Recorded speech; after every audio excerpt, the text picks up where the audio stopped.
Hi children, this is your Suvarna teacher. Children, in this video, we are going to learn about different types of waves. What do you say about sound waves are longitudinal or transverse?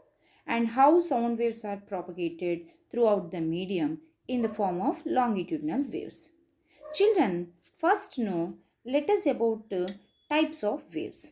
Children, there are two types of waves, longitudinal waves and transverse waves. Longitudinal waves. In longitudinal waves, if the particles of the medium vibrates along the direction of the wave is called longitudinal wave. Longitudinal wave involves change in the density of the medium. In longitudinal waves, there will be compressions and rarefactions. What is compression? A compression is a region in longitudinal waves where the particles are closest together. Here, the density of the particles is very thick. And whereas, what is rarefaction? Rarefaction is a region where the particles are furthest apart.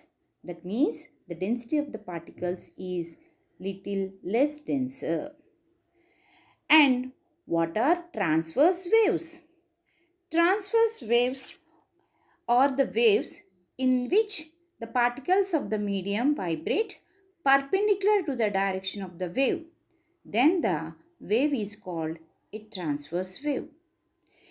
In transverse waves involves change in the shape of the medium. In transverse wave, there will be crust and troughs. What is a crust?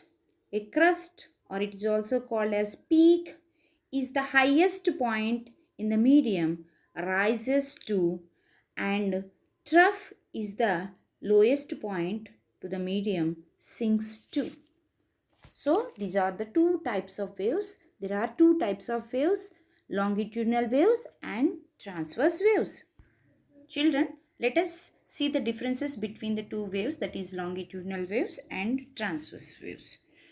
Longitudinal waves. In longitudinal waves, the particles of the medium vibrates in the same direction, that is parallel to the wave propagation. Whereas in case of the transverse waves, the particles moves at right angles, that is the perpendicular to the direction of the wave propagation.